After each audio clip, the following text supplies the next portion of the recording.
There's a message in the way a person treats you. The trick is to listen. Listen carefully today on our space. Our first op failed to listen to their gut instincts. Cheating story. Hello, all. I wanted to share my story about my ex cheating on me. It kind of has a wholesome end to it. This was a tough one for a while to deal with, but time healed the wounds from it. Essentially, things felt like it was a happily ever after before she had to go away for a work trip and ended up with her ex. I will post the full story here too because it's good for me even still to get this off my chest even though a few years have passed now. So I, male 24 at the time, met my ex-girlfriend, female 25 at the time, at a bar one night when we were out and about with groups of her friends. Her and I hit it right off and exchanged numbers before long, were texting regularly and an item not long after that. I had dated a fair bit before her, but we really clicked. I actually had the feeling of the one for the first time ever. We had a ton in common, got along famously and had similar goals in life, and just really enjoyed each other's company. For her, she had dated a fair bit before me too. When we got to the talks of exes and there was one that kept coming up. Let's call him Ethan. She talked about how she thought he was the one before, but he was a dick to her, left her a couple of times, and was well liked by her family and friends. I could tell she had an infatuation with him as she mentioned moving on, but he would always weasel his way back in. She assured me, though, that he was gone for good and she had long blocked him everywhere. That gave me a sigh of relief, but deep down, I just had a feeling. Fast forward 9 months. Things are going really well. And we are now looking at getting our first apartment together. We are zeroing in on a couple of places and are getting ready to make offers. I already had my own place, and she was still with her parents. But was practically living at my place at this point. We just wanted to get more space in a place that was truly ours. One day, she comes home from work and says, "That crazy his thing happened. Remember my ex Ethan? He got hired in the sales department of my company." My stomach dropped when I heard that. She worked in the operations department of her company, and I knew that they worked closely with sales for projects. She had started working there a few months prior, and I would like to think it was completely by chance, but you never know. I asked her if this was going to be a problem. She said, no. She would be avoiding him, but felt that time has passed and they could be professional together. I did not have a good feeling about it, but she assured me it would be no issue. And if there was, she would look to move. This is when things started to change. At first, it was small things. She would not want to meet for lunches often. I used to hear from her throughout the day, and then it became an odd text here and there during the workdays. But outside of work, everything was fine. We were still getting along. I didn't notice her more preoccupied with her phone. I never checked it or anything like that. And she was still coming and going at regular times. She just kept saying it was getting busy at work when I pressed her about not engaging as much during the day. Fair point. Then the big one came. She came home and told me the company was flying her team alongside sales and marketing to their head office for a few days for specialized systems training. I asked if everyone on all teams was going, and she said, yes. I knew right then, subconsciously, that it was over. I was trying to play it cool, but inside, I knew something might happen here. I still gave it the benefit of the doubt, but I told her I was concerned about her and him together away. She assured me nothing was coming out of it. She had barely spoken with him, and it would be fine. Come the day of the trip, I drove her to the airport. It wasn't a long flight, but she texted me when she landed, and we had a Skype call from her hotel room. She said she's going to dinner and for some drinks with the team later, and then we would talk again before her day started. That was the last time I spoke with her for the entire trip. She texted me when she got to the restaurant. Then it was radio silence for 3 whole days. I texted her asking how it was going. Nothing. I tried calling and got her voicemail. I just said I wanted to see how it was going. Nothing. She texted me once more after 2 days that she was fine and just swamped. Tired when she finished up and would call me before she left. She didn't come the day of her return home. I texted her saying if she wants him to pick her up in the airport, she needs to let me know. Otherwise, I won't be there. I was so pissed at this point. I get things come up, and you were busy, but I just felt like something was going on deep down. I never heard from her. I finally texted her that I was going to be at my place, and it would be nice to see her when she gets back. I tried to keep myself calm, but I just knew something was up. A few hours go by, and then all of a sudden, the door opens. She comes in and starts saying how much she missed me. I asked her how she got back from the airport. She says, "A friend drove me here." I asked if it was Ethan, and she said, "Maybe." At this point, I am enraged, but still keeping me calm with her. Told her I think something was going on with them while she was gone, and I want to know the truth now. She kind of stares off blankly and then starts crying. She says, "Yes, it did." She said at first, it was good intentions, and she had no plans to see him, but they got talking when the team was at the bar. And then, one thing led to another. And she was back in his hotel room with his balls deep in her. She then said they were pretty much screwing the entire time they were at the company head office, which is why I never heard from her. She tried to defend herself saying he was her, one that got away. And this provided her some closure. None of this made any sense to me. She then told me she got it out of her system, and it would not happen again. I told her that she is still working with the guy, so there is no way it's over there. I told her it's over for us though, and she had 24 hours to get her crap out of my place. She begged and pleaded to stay, but I wouldn't have. She eventually left, and within a month, was dating her ex again officially. No surprise there. They actually seemed to make it work and got married not long after too. Good for them. Happy ending, I suppose. It messed with me for a long time, and I had a hard time trusting people again. Eventually, I moved on too, and it was all for the best. Sorry if it's long. I like to write and can get carried away. Our first reaction comes from Crazy Shades, 62. Great job trusting your instincts and not putting up their BS. Who's Got Ammo says reason number 3789 or whatever as to why you never take a cheater back. This affair was for closure and she got it out of her system, but then she married the affair partner. Effective at Meet 919 says, please tell me he cheated, gave her an STI, and she is miserable. DOP replies, I'll never know. I heard they got married, and that's all I know. Affectionate Neat 919 replies back, I'm just being petty. But that's exactly what they deserve. I'm glad you're free and clear of the wreckage. I'm so sorry, OP. Thank you so much for sharing this with us. It's super hard to always trust our initial gut feeling. We want to believe that the person we love won't do anything to hurt us. It seems like she had been sneaking around on you behind your back for quite some time. I feel as though the surprise at the fact that her ex got a job at the same place she worked was fake. I don't think she was surprised at all. In fact, she probably told him to get a job there. Quite often in cases like this, the ex or the one that got away often strings the other person along for some ego boost. They don't like to see their exes move on.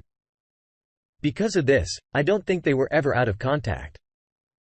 I'm so sorry she deceived you. I'm wishing you all the best. Do you think OP remained in contact with our ex? If you have a similar story, let us know in the comments below. And our next OP is being tested by a happy couple of narcissists. Ex-husband and affair partner getting married. 14 years ended my marriage and into what I thought had been one of our happiest years. Husband had an emotional affair with a married woman. They were belay partners during the day while I was working, going to school, or caring for our 2 children. Just 3 weeks into knowing one another, they left their spouses and started a life together. But not after speaking so many lies about the state of our marriage. That we were just roommates. I wasn't supportive. Our marriage had been dead. All lies. We divorced just 3 months later, a week after our 15th anniversary. Now 3 years later, they are engaged. I have had a lot of therapy and struggled with severe depression during this time period, but have worked very hard to make sure my kids are having a wonderful life, to the extent that I have made pains not to speak poorly about the ex and the girlfriend in front of them. They deserve to be able to feel like they can love those two without somehow feeling like they are betraying me. Well, now they absolutely love her and have a fully formed family. Their engagement has suddenly put legitimacy around how they started their relationship with others, as though what they did to create their relationship was somehow okay because they ended up together. It makes me feel like a throwaway human, easily replaceable. It's as though my pain is no longer valid because they were meant to be. It's hitting me really hard. And quite frankly, I have so many feelings about this being unfair. What do they get the happy ending in the family that I once had? But did they get to be the affair exception to the rule and not only staying together, but thrive? And why the hell do I still feel this level of pain 3 years later? I feel as though I'm the only one being punished here. And for something I didn't do. Anyone else but in a similar circumstance? These are all natural feelings to have op. And I'm sorry you feel this way. You're grieving the life you had envisioned for yourself, and grief is different for everyone. It's not a linear process. Your ex was toxic. He cheated on you. He disrespected you, betrayed you, broke your trust, and now you are free to let him go. You do not have to put up with it anymore. Let someone else deal with his lies and the pain. Let's see what op has to say next. Update. In September of last year, Fair partner seemed like an abusive wreck and asked to come to my place to talk. I had been keeping my business from her, but she is the person with heavy involvement in my kids' lives. If she was experiencing something difficult enough that she'd come to me, if all people, I should at least listen. Such an idiotic mistake. She told me that my ex-husband had been gaslighting her, that he had promised her children and immediately gone back on that once engaged, and she wanted to leave but was torn about the impact on the kids. I told her that it's her decision, but if she leaves again to not come back. The last time she left was devastating to my kids. She also expressed that her parents keep trying to get her to leave because they worried about her mental safety, thinking my ex is a narcissist. He is, and no, he isn't safe. But up to that point, she seemed to be the same. She went on about all the love bombing and apologizing for her part in my pain. Apparently, getting to that point made her realize what I had experienced and that I wasn't the villain he had portrayed me to be.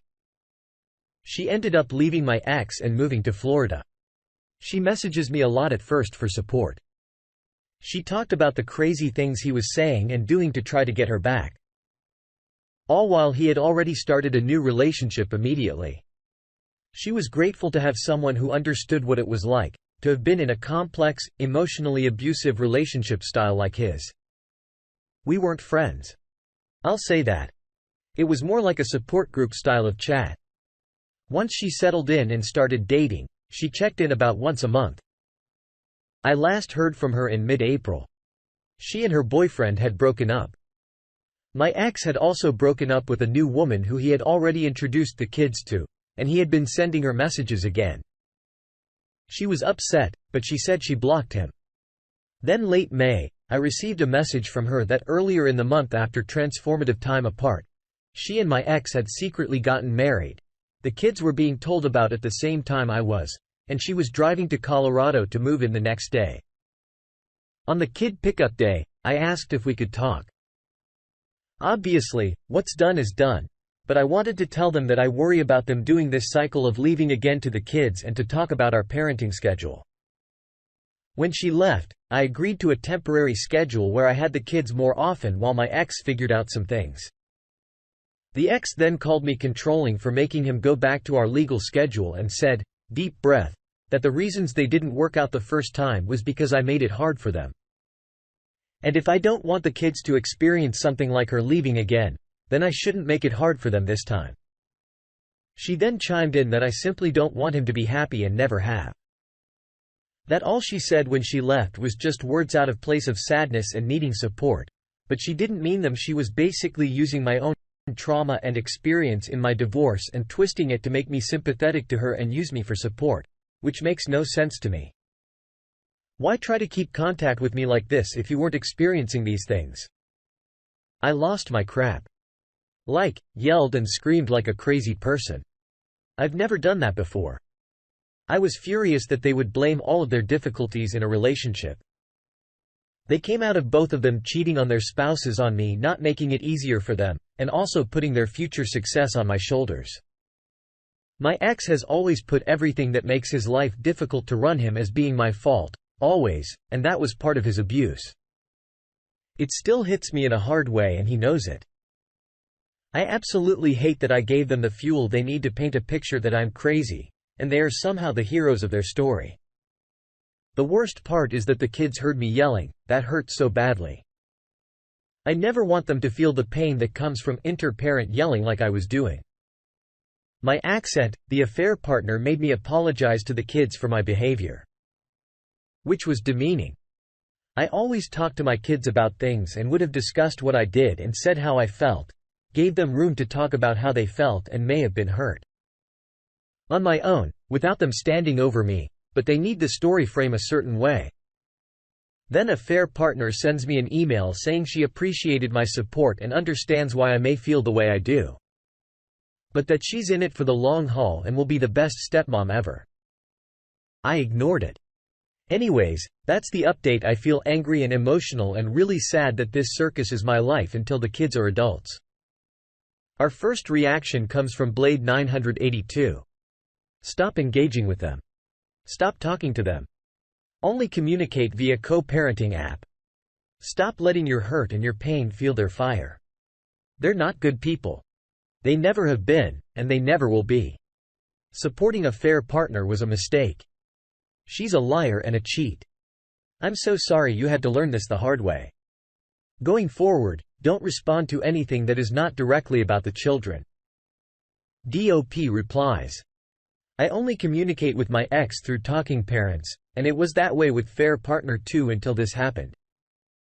I completely agree with you about only responding to things about the kids. It was a hard lesson to learn. I always believed that people are multifaceted. Not all bad or all good, but this was a big lesson for me. Raging Chump chimes in, everyone thinks they are special. Their cheater, their situation, their ability to deal with disordered people, their moral correctness in choosing to work the cheater, affair partner, everyone else's opinions, no one cares about you, but you.